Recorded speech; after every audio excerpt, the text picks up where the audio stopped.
Découvrir ClickUp. Dans cette vidéo, on va découvrir un petit peu l'outil ClickUp. Vous en avez peut-être pas entendu parler ou alors vous avez peut-être vu une pub là-dessus. Alors ClickUp, qu'est-ce que c'est?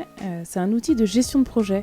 Si vous connaissez déjà Notion, Airtable, Trello, Asana, je dirais plutôt Asana et Trello, ou Wrike ou MS Project, ClickUp sincèrement est fait pour vous. Donc bienvenue sur ma chaîne, si vous êtes nouveau, je revois un petit peu les sujets de ma chaîne. Donc le lundi maintenant j'ai envie de parler de productivité parce que si vous ne le savez pas, de longue date, je suis chef de projet, j'étais chef de projet et donc j'adore tout ce qui est gestion de projet. Bref, alors ClickUp, à quoi ça sert? ClickUp, ça sert justement à pouvoir gérer ses projets. Si vous avez un projet qui nécessite plus d'une seule action, plus d'une seule tâche bien entendu, pour le mener, peut-être que vous utilisez un papier, un crayon, peut-être que vous utilisez aujourd'hui Trello ou Asana pour faire vos programmations. Eh bien ClickUp va vous permettre d'organiser le tout, vous allez voir d'une main de maître, c'est juste excellent. Alors, combien ça coûte déjà? Alors, est-ce que ClickUp est gratuit? On va aller là sur Pricing. Voici les différents plans de ClickUp. Vous avez un plan gratuit et sincèrement c'est largement suffisant. Vous avez un plan illimité pour les petites équipes à 5$. Si vous êtes tout seul, le plan gratuit fait largement l'affaire. Après business à 9$, ça c'est la version par an. Par mois, voilà, ça monte à 9, à 19 et à 29. Honnêtement, avec la version gratuite, quand on est tout seul, on s'en sort déjà très très bien. Donc moi je vous invite à y aller. Donc on va découvrir ça tous ensemble, on va voir ce qu'il y a dedans. Pour vous connecter à ClickUp, vous allez sur le site clickup.com et vous cliquez ici sur Sign Up. Vous entrez votre email, bien entendu j'ai déjà entré la mienne, donc du coup je vais vous montrer à quoi ça ressemble. Une fois qu'on arrive sur l'interface, vous arrivez en fait sur app.clickup.com. Donc il faut savoir que vous pouvez avoir accès à ClickUp directement dans le navigateur, donc là je suis dans Chrome, mais vous pouvez également télécharger l'application. Sur la gauche nous avons l'accueil. La partie des notifications, donc l'accueil, il y a toutes les tâches, on va y revenir très rapidement, les favoris, les différents espaces, les tableaux de bord et les documents. Donc la première chose que vous allez faire, c'est créer un environnement de travail. Donc comme je le disais tout à l'heure, en fait, voilà, moi j'ai divers environnements, j'en ai 3, donc on va le créer ensemble. Donc voilà, pour créer l'environnement de travail. Vous nommez votre environnement de travail, on va l'appeler environnement de test. Hop, entrée sur suivant, on choisit une couleur, le orange par exemple, ou alors vous pouvez déposer une image. Vous spécifiez à combien de personnes vous allez travailler, moi uniquement. Et là, quand vous créez votre espace, je vous invite, donc il en met 3 par défaut, je vous invite à mettre estimation de temps, c'est vraiment pas mal, suivi de temps, tâche de plusieurs listes, voilà, vous mettez un petit peu tout, et puis après, au moins vous avez tout par défaut, et après vous pourrez configurer par la suite. Bien entendu, il vous demande si vous souhaitez importer des tâches, donc de Asana, Basecamp, Trello, Jira, si vous êtes sur Jira, Monday.com, Todoist, Excel et Wrike. Moi, je n'ai pas de données à importer, donc je clique sur non merci. Et c'est parti, on va jouer avec ClickUp. La première chose qu'on va faire, c'est qu'on va créer des espaces. Donc là, il crée un espace par défaut qui s'appelle juste Space. Dans cet espace, on peut créer plusieurs dossiers ou une liste. Donc moi pour ma gestion, j'aime bien avoir ici, donc je clique sur les petits points, je clique sur paramètres de l'espace. Par exemple, j'aime bien avoir ici un espace client. Ensuite, je clique ici, je peux créer un espace réseaux sociaux.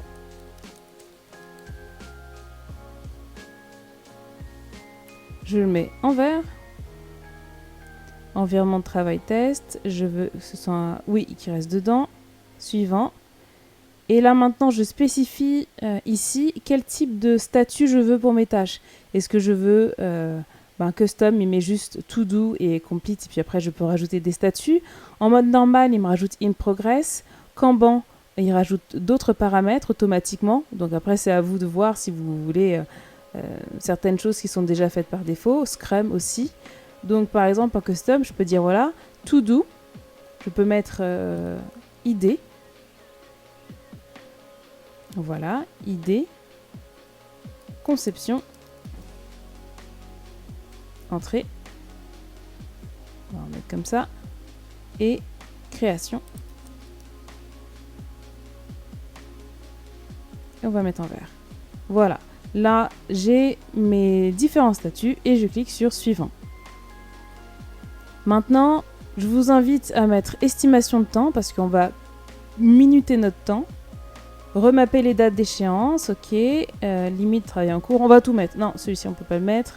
On va tout mettre, comme ça au moins vous avez tout. Hop, hop, hop. Nickel. Suivant. Là maintenant, c'est les vues par défaut qu'on veut. On peut bien entendu toutes les mettre. En général, il y a la vue liste qui est pas mal. La vue calendrier, je vous la conseille. La vue Gantt, si vous êtes un peu branché diagramme de Gantt et tout, vous pouvez la mettre. Moi, je vais toutes les mettre. Comme ça, je vais pouvoir vous montrer à quoi ressemblent toutes les vues. Il me demande si tout va bien. Et là, il me rappelle voilà, toutes les petites apps que j'ai rajoutées. L'estimation du temps, etc. et tout. Les paramètres par défaut pour les vues, les statuts des tâches qui sont ici, donc il me fait un petit récapitulatif, et je clique sur créer un espace. Et voilà, mon espace est créé, et donc du coup pour cet espace-là, si je clique sur le petit plus, je peux ajouter un nouveau dossier. Par exemple, on va rajouter le dossier Instagram. Hop, créer un dossier.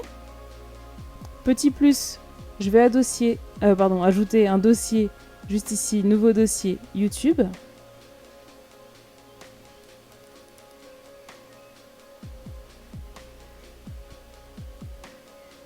Et un dossier Facebook par exemple, et je sais que vous vouliez voir les modèles, de quoi il s'agit ici, et vous avez tout un tas de modèles qui sont disponibles pour vos dossiers, donc un modèle Project Management, Task Management, CRM, donc voilà, vous pouvez faire vraiment des trucs sympas. J'ai hâte de pouvoir tester le CRM, et quand j'aurai fait une version CRM, je vous expliquerai un petit peu comment ça fonctionne. Construction Management, Project Management, Task Management, donc à vous de vous amuser un petit peu pour voir à quoi correspondent ces dossiers pré-créés, ces modèles, sous quel format ils sont présentés, tout. Il y a vraiment des trucs sympas. Là, par exemple, calendrier de contenu. Tiens, on va prendre celui-ci. Calendrier de contenu, Organize and Plan. Hop, utiliser ce modèle. Donc, on va l'appeler calendrier de contenu, du coup.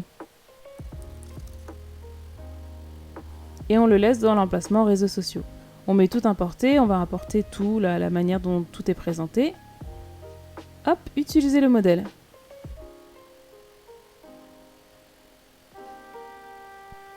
Et voilà, notre calendrier de contenu est créé. Je clique dessus.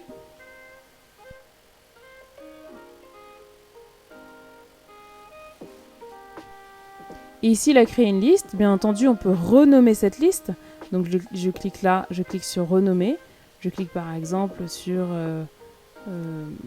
si je veux que la liste soit que pour le mois de décembre.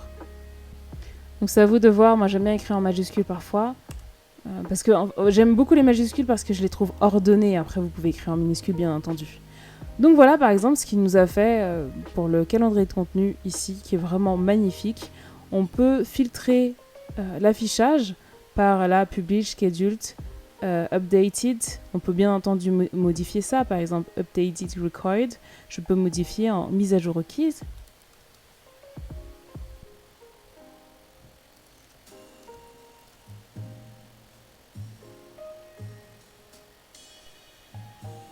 Là, il me demande si on doit modifier dans toutes les futures listes que je vais créer dans le calendrier de contenu, si je modifie également le nom mise à jour requise, bien entendu.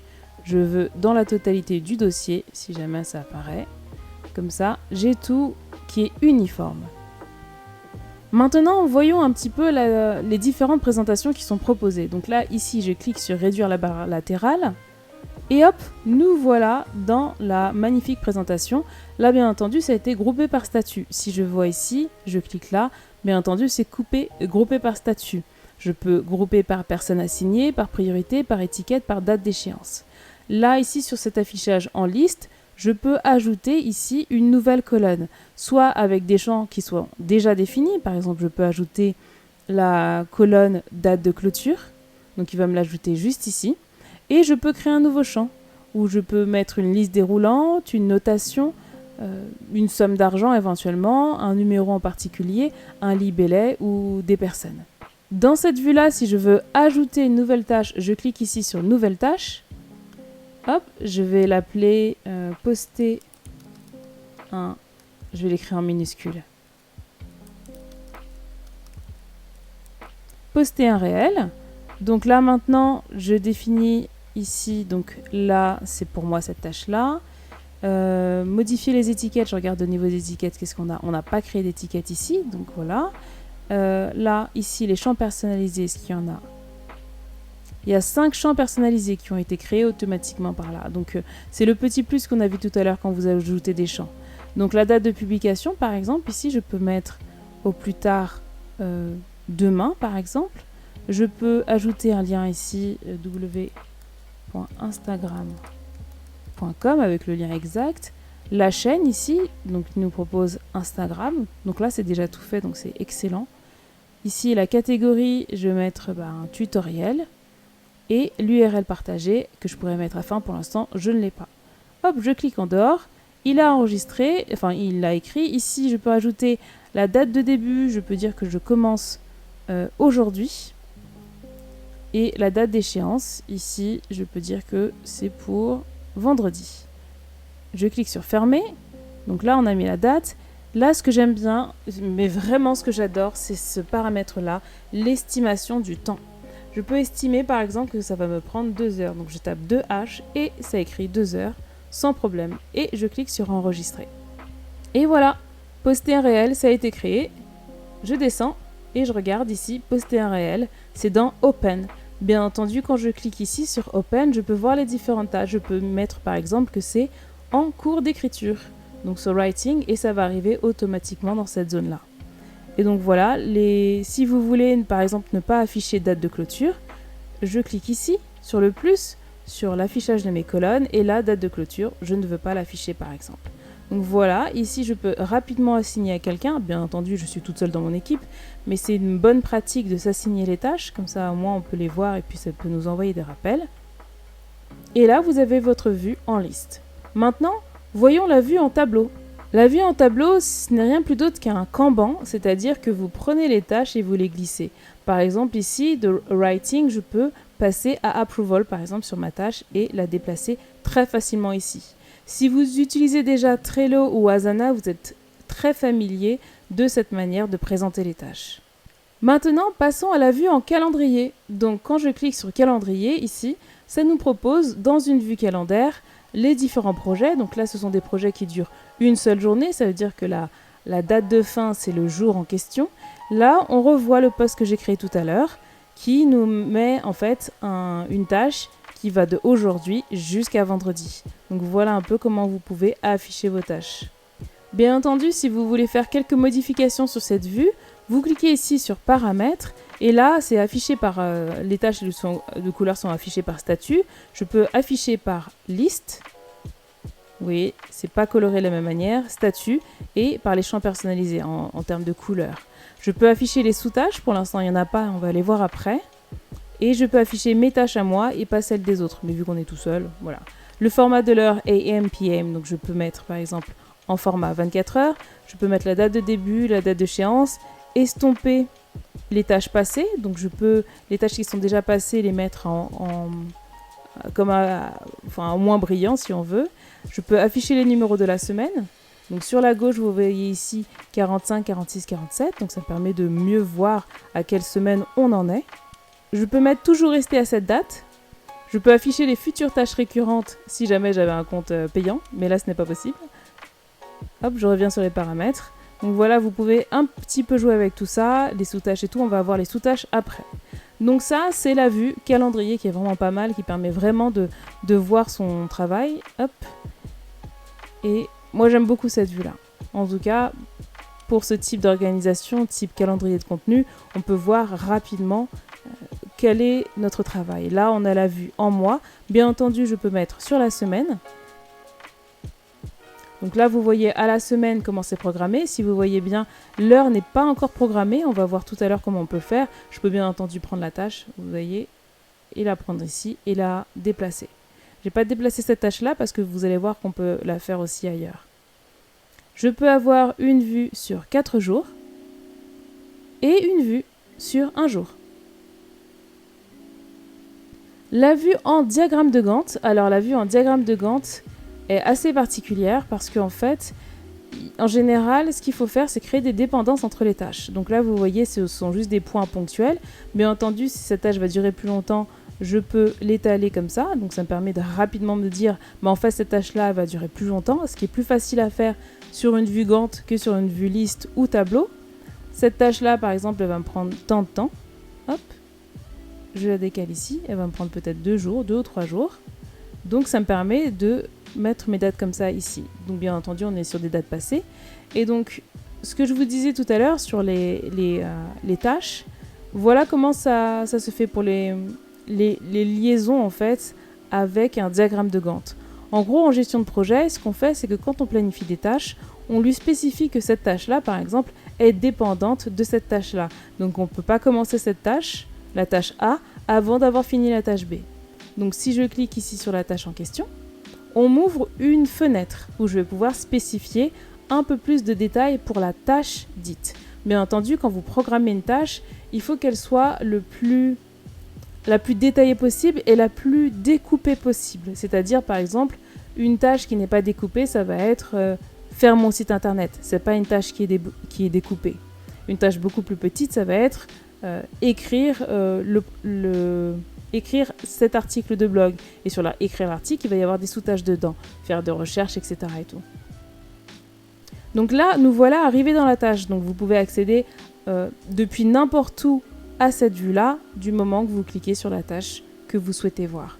Donc là, ce sont les paramètres de nos tâches qu'on a rajoutés, donc les nouveaux champs en plus qu'on avait rajoutés. Voilà, ici, on peut cliquer sur dépendances. Donc au niveau des dépendances, on peut dire voilà, que on peut ajouter une tâche qui va être bloquée. Si la tâche Team Outils n'est pas finie, elle va nous bloquer. Je clique sur terminer. Donc là, on a une dépendance avec la tâche Team Outils. On peut bien entendu ajouter d'autres tâches. On peut dire voilà que on a cette tâche-là, Mongo Monday New Employee, qui est en attente, bien entendu. Hop.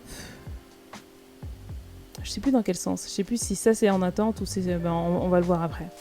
Donc ici, je peux mettre des commentaires pour ma tâche. Si je tape /, il va m'ouvrir tout un tas de choses. Je peux mettre une checklist, une liste à puces, un tableur, un bloc de code. Donc c'est vraiment assez complet. Du texte de manière normale, de l'entête, du code en ligne, citation, bannière verte. Donc si vous êtes un petit peu familier de Notion, ça reprend un petit peu les éléments de Notion. Arrière-plan jaune, etc. Moi je suis en dark mode, donc l'arrière-plan jaune on va pas trop le voir. Ici YouTube, si vous voulez mettre un lien YouTube, donc vous cliquez là, après vous allez saisir une URL et ça va le mettre automatiquement. Donc si je fais www.youtube.com, bon il n'a pas beaucoup aimé mon youtube.com parce qu'il n'y a pas de vidéo justement derrière. Quoi qu'il en soit, voilà, quand vous faites /, vous avez accès à tout un tas de choses, mais vous pouvez mettre un tableur. Voilà, c'est vraiment assez complet, assigner un observateur, mettre des points sprint, mais on ne va pas aller dans le détail. Donc voilà, ici vous pouvez ajouter des sous-tâches, donc Tips for Students par exemple, et je peux mettre ici contacter des étudiants, entrée. Il y a une chose qui est bien aussi, c'est si vous récupérez par exemple une liste, si je vais aller sur...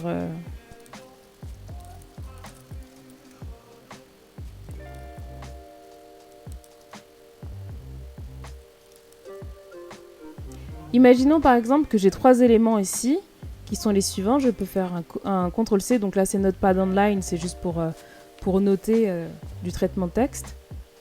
Donc je viens ici dans Important Project Manager, donc je reviens dans ClickUp, et là dans mes tâches, dans Nouvelles sous-tâches, donc ça marche aussi bien pour les tâches que pour les sous-tâches, je fais pomme V, et là il me demande si je veux créer 3 tâches.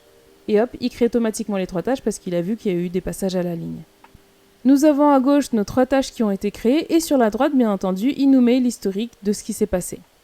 Si vous travaillez avec quelqu'un et que vous voulez laisser des commentaires, vous avez juste à faire le arrobase et là, vous écrivez à la personne assignée. Peux-tu me faire un retour sur l'avancement de cette tâche? Hop, et voilà, et vous cliquez Entrée. Bien entendu, ça va envoyer une notification par mail à Claude Eugénie qui va savoir qu'elle va devoir faire le travail demandé. Bien entendu ici, on nous montre qu'elle est en ligne, apparemment c'est moi, donc je suis en ligne. Quand vous commencez une tâche, l'important, donc ici on n'a pas estimé le temps de la tâche, imaginons qu'elle nous prenne 3 heures, donc je tape 3H et je clique sur Entrée. Et là il a estimé la tâche à 3 heures. Bien entendu, quand vous commencez la tâche, vous cliquez ici sur Démarrer le minuteur et en bas ça vous met un minuteur qui démarre pour que vous puissiez suivre l'avancement de votre tâche et savoir réellement combien de temps votre tâche a mise. Une fois que j'ai tous les paramètres ici, donc on n'oublie pas, ici c'est pour le titre et là c'est pour le texte et les remarques à faire. Donc je clique sur Fermer la fenêtre. Et là c'est notre tâche qui est ici. Et là le minuteur continue à tourner juste en bas. Et voici ce qui se passe en vue Gantt, comment c'est affiché. C'est-à-dire qu'il nous met en fait que ces tâches-là, les 3 qui sont reliées, sont dépendantes les unes des autres. Il y en a une qui est bloquante et l'autre qui est en attente. Donc ça veut dire que, et je ferai une vidéo plus en détail là-dessus, sur les tâches, comment les créer et tout ça, et comment mettre les dépendances. Ça me signifie, moi, qu'en gros, cette tâche-là, si elle commence, il faut d'abord que celle-ci soit terminée. Ça me permet de bien suivre mon avancement de projet. Je vais cliquer sur Arrêter le minuteur. Échéancier. La vue sous forme d'échéancier vous permet de voir rapidement à quand sont les échéances. Bien entendu, il commence aujourd'hui, nous sommes le 29. Et là, je peux faire une vue à la semaine, au jour ou au mois. Donc pour le mois, je peux avoir une très très belle vue de quelles sont mes échéances fortes. Bien entendu, là, vu qu'il me met à partir d'aujourd'hui, c'est pas très pertinent. L'échéance, bien entendu, se fait toujours à partir d'aujourd'hui. Donc vous allez de maintenant, donc là la vue au mois n'est pas pertinente, je vais prendre plutôt au jour, donc il va me donner aujourd'hui plus les prochains jours. Donc je sais que poster un réel va jusqu'au 3. Et si je mets juste ma souris dessus, sur le i, il me met la tâche, donc je peux cliquer dessus et l'ouvrir, et puis il me dit où est-ce que la tâche se trouve. Bien entendu, je peux ouvrir dans un nouvel onglet ou copier le lien si j'ai besoin de l'envoyer à quelqu'un. Ici sur le côté, on voit que j'ai 8 tâches en retard et 0 qui sont non planifiées. Activités. Quand on clique sur Activités, on peut voir simplement les dernières activités qui ont eu lieu sur ClickUp. Par exemple, si vous travaillez avec quelqu'un et que vous avez créé une tâche, par exemple enregistrer ou monter la vidéo, vous allez voir ici dans ce qu'on appelle les logs, qu'est-ce qui s'est passé ces dernières 5-10 minutes. Comme ça, au moins, vous n'allez pas faire des choses redondantes avec la personne avec qui vous travaillez. Charge de travail. J'aime beaucoup cette vue-là parce qu'elle me permet de mieux m'organiser. Si, par exemple, sur la semaine, j'ai exactement 40 heures ici, je peux modifier la capacité de mon temps hebdomadaire. Là, il me met que je suis occupée 2 heures sur 40 cette semaine. Parce que la tâche que j'ai spécifiée, poster un réel, donc quand je clique là, il m'affiche les tâches en question. Donc pour l'instant, il n'y a que cette tâche-là que j'ai programmée sur cette semaine et qui m'est assignée. Cette tâche ne dure que 2 heures, donc je suis occupée cette semaine que 2 heures sur la semaine entière. Carte mentale. Ici, on peut choisir la structure qui fonctionne pour nous. Soit on veut une représentation visuelle des dossiers, des listes et des tâches existantes, donc c'est-à-dire comment tout est relié, ou soit on veut explorer les idées de manière complètement libre. Si je clique ici sur Tâches, voilà à quoi ça ressemble. Donc là, on a sur le mois de décembre les différentes tâches qui nous sont données. Bien entendu, j'ai cette vue-là parce que je suis dans le dossier décembre. Si je veux aller dans d'autres dossiers, je n'ai plus qu'à cliquer sur les autres dossiers et activer la carte charge mentale. Quand je clique sur la petite croix ici, ça ouvre bien entendu le dossier principal de ma tâche. Quand je clique sur le nom de la tâche en question, donc poster un réel, ici, si je mets un plus, je peux mettre, par exemple, faire le montage. Et là, il va me créer une tâche qui est reliée à celle-ci, qui s'appelle faire le montage. Si je clique sur la tâche, donc il faut cliquer sur la petite croix ici, si je clique là, j'ouvre la tâche qui est une sous-tâche en réalité de ma tâche faire un réel. Et là, ça me donne le titre de la tâche. Et bien entendu ici, je peux mettre la description. Et mettre encore des sous-tâches s'il faut mettre des sous-tâches. Estimer le temps, etc. Et lancer le suivi du temps dès que je commence ma tâche. La vue tableur, ça c'est pour les personnes comme moi qui adorent Excel et qui veulent avoir une vue simplifiée et sous forme de tableau des différentes tâches. Bien entendu, vous cliquez ici pour ajouter une tâche. Je vais l'appeler Nouvelle tâche. Et je clique sur Entrée. Et voilà, nouvelle tâche a été créée, elle est juste ici. Je l'ai assignée à personne, donc si je clique là, bien entendu, je me trouve que moi, parce qu'il n'y a que moi. Et là, je peux modifier le statut, mettre la date d'échéance, la priorité. Et là, avec le petit plus, ajouter les icônes que j'ai besoin d'ajouter. Donc là, c'est si vous voulez créer de nouvelles colonnes. Bien entendu, elles s'appliqueront pour l'entièreté du dossier. Et ici, si je veux ajouter un champ particulier, une date d'échéance, etc. et tout. Donc là, c'est tous les champs qui ont été ajoutés. Et là, c'est les champs qui n'ont pas été ajoutés. Donc je peux ajouter par exemple commentaire. Et voilà, là, la partie commentaire a été ajoutée. Je peux grouper. Là, c'est groupé par aucun. Je peux grouper par exemple par statut. Donc on se retrouve à peu près avec la même vue qu'on avait au départ, quand on l'avait par liste. Je peux grouper par date d'échéance, par étiquette si j'assigne des étiquettes, ou par personne assignée, ou bien par priorité. Là, je peux ajouter des colonnes, mais je peux aussi le faire ici, dans colonne, et je peux par exemple ajouter estimation du temps, ou bien dernier commentaire. Et là, voilà, ça m'a ajouté une colonne ici, estimation du temps. Donc c'est vraiment pas mal, on peut faire plein de choses. Si vous voulez ajouter par exemple le tarif, vous pouvez cliquer ici sur plus, créer, argent, et la colonne argent va être créée. Le nom de la colonne, on va l'appeler tarif. Hop. Je mets ajouter à chaque tâche, parce que je le veux sur toutes mes tâches. Et là, je clique en haut sur colonne et je vois tarif, et j'ajoute ici le tarif. Donc je peux ajouter tranquillement le tarif. Par exemple, je peux mettre 10. Et là, on a le tarif. Donc si je descends ici, je descends à calculer. Et bien entendu, si je paye 5 € par mois, il peut vous calculer la somme de cette colonne-là. Je ne sais pas si vous avez remarqué, mais on est passé sur l'application. Donc je ferme ici. Donc c'est une application là que j'ai téléchargée directement sur mon Mac. Bien entendu, il y a l'application sur tablette, il me semble, et sur téléphone. Donc j'utilise énormément sur mon iPhone. Des petites choses qui sont excellentes, si voilà, vous avez besoin rapidement d'ajouter une tâche, vous cliquez ici sur tâche. Vous êtes n'importe où dans votre dossier. Donc là, vous pouvez lui spécifier, bah non, je veux qu'on le mette par exemple dans YouTube, dans la liste que j'ai appelée liste, c'est pas un nom hyper sexy, mais on peut mettre ça dedans, et puis on peut dire, voilà, par exemple, la tâche en question. Ici, on saisit le nom de la tâche. Par exemple, transférer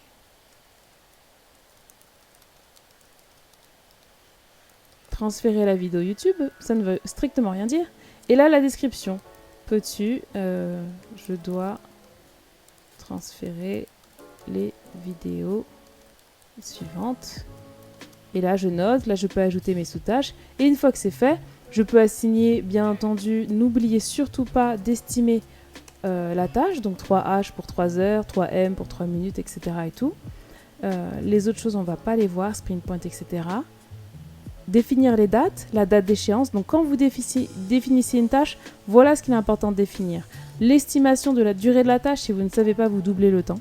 Très clairement, par exemple, si je mets ça, je mets ça à samedi. Comme échéance, la date de début, je ne sais pas encore, peut-être, c'est pas encore planifié. On va voir comment planifier après. Je mets la durée, très important, et bien entendu, assigner la tâche, c'est super important pour ici, et vous assignez à la personne à qui c'est, même si c'est vous. Donc vous assignez, vous mettez la durée et l'échéance. Et là, vous avez créé une tâche qui est beaucoup plus simple et beaucoup plus digeste. Maintenant, on va voir les pépites de ClickUp. Quand on va sur l'accueil, ici, il nous met les tâches à faire pour aujourd'hui et les tâches qui sont en retard. Bien entendu, ce qui est excellent avec cette vue-là, c'est que je peux prendre la tâche et la glisser tranquillement dans mon agenda. Donc là, bien entendu, il est 17h12, donc il me met la tâche à 17h12. Et là, ici, je peux faire ça et je peux la rallonger si je pense qu'elle va me prendre autant de temps. Donc là, il me la programme de 18h à 21h30. Je peux changer de jour. Ici, poster un réel, là, il a mis sur toute la journée. Je peux le descendre et lui définir une heure particulière. Ici, sur suivant, j'ai les autres tâches. Donc, voilà un petit peu comment vous pouvez voir les choses. Line up, ici, ce sont les tâches qui sont importantes. Par exemple, si cette tâche-là, poster réel, est hyper importante, je peux la mettre dans line up, ce qui fait que quand j'arrive dans line up, je sais tout de suite que voici la tâche la plus importante, elle est vraiment critique. Ensuite, Très important, il faut régler les notifications. Si vous n'avez pas envie d'être dérangé tout le temps, il faut gérer cette partie. Donc quand vous êtes dans notifications, vous cliquez ici sur les 3 petits points à droite, vous cliquez dans paramètres, et là bien entendu vous spécifiez comment vous voulez être prévenu, par email, téléphone mobile, dans l'application, sur le bureau, etc. et tout. Configurez bien parce que vous ne voulez pas être dérangé par 36 mails à chaque fois qu'il y a une modification si vous travaillez avec votre client ou avec quelqu'un. Très important. Si je repars dans notification ici en haut, je vais fermer là, et je vais ici dans paramètres, là sur la gauche on a tous les paramètres, notamment ce qui est intéressant ce sont les intégrations. C'est ici que vous allez gérer vos intégrations si vous voulez intégrer avec Slack, Discord, Google Hangouts, Tableau, GitHub, qu'est-ce qui peut vous concerner? Integromat, pas mal, donc j'essaierai de voir un petit peu quelles sont les automatisations possibles avec Integromat, avec Zoom aussi, voir ce qu'il est possible de faire, et après vous ajoutez, et roule ma poule j'ai envie de dire. Là, mettre à niveau, c'est si vous voulez passer à la version payante, donc moi je dis voilà, travaillez un maximum sur la version gratuite, et puis à un moment donné quand vous êtes bloqué, passez à la version payante, bien entendu. Core base, sécurité, permission, voilà les trucs standards, les équipes, les espaces importés et là les petites apps dedans. Si je clique sur retour, et voilà la dernière fonctionnalité qui est excellente, c'est la fonctionnalité objectif. Donc quand je clique sur mes objectifs, j'arrive ici sur définir un objectif. Par exemple, ça va être de sortir la vidéo. Je clique sur OK. Choisir les propriétaires. Pour l'instant, il n'y a que moi. Hop, OK, ou entrée. C'est dans l'environnement test. Je peux la mettre en privé, ce qui fait que s'il y a d'autres personnes avec moi, bien entendu, si je mets les choses en privé, il n'y a que moi qui le verrai. Par exemple, ça peut être un objectif personnel, partagé que avec moi. Hop, OK. Y a-t-il une date à laquelle cet objectif doit être atteint? Par exemple, je peux dire que je veux que ce soit atteint ce week-end. Je clique sur OK. Il me demande la description. Hop, voilà. Et je clique sur OK. Ça y est, mon objectif est créé. Je peux bien entendu juste modifier la couleur. Par exemple, ce petit jaune-là, bien fluo. Et ensuite, là, je dois créer une cible. C'est-à-dire que là, c'est l'objectif global, mais dans cet objectif-là, il y a sûrement plusieurs choses qui vont me dire que cet objectif aura été atteint. Donc je clique sur créer une cible et je mets la cible par exemple montage. Ok, propriétaire c'est moi. Donc, les notions de propriétaire c'est très important. Je peux mettre un nombre, je peux mettre une valeur si c'est terminé ou non. Je peux mettre une monnaie par exemple si je reçois, je peux mettre un objectif par exemple qui est de recevoir je sais pas 10 000 euros et puis après en fonction je peux mettre voilà currency. Montrez-moi l'argent, voilà, si j'ai atteint cet argent. Nous, ce qu'on va faire, c'est les tâches. Donc ici, on va ajouter les tâches. On peut ajouter les tâches une à une ou on peut ajouter des listes. Si je clique sur ajouter une liste, je peux ajouter ma liste réseaux sociaux. Je clique sur OK.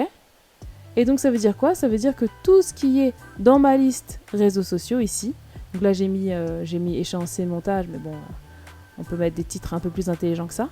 Tout ce qui est dans ma cible, dans ma liste ici, une liste, elle est juste ici, ma liste réseaux sociaux. Il n'y a rien dans cette liste en fait. Je vais rajouter quelque chose.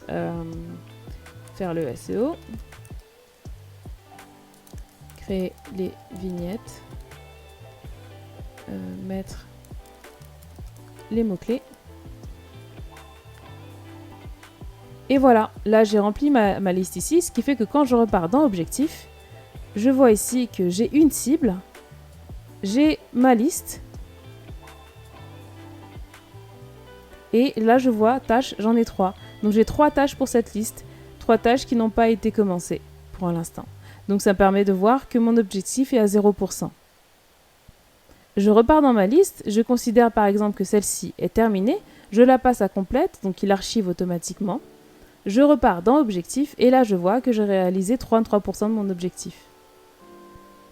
Et enfin, les tableaux de bord. Donc vous allez ici sur le côté, vous cliquez sur tableau de bord. Le petit plus, ajouter mon tableau de bord, je vais l'appeler dashboard, bon, il est déjà appelé dashboard. Hop. Et ici, je peux ajouter autant de widgets que je veux. Je peux ajouter ma liste des tâches, par exemple. Donc je peux l'appeler liste des tâches. Emplacement, c'est celle des réseaux sociaux. Par exemple, calendrier de contenu, c'était dans calendrier de contenu, décembre. Donc c'est ça que je veux.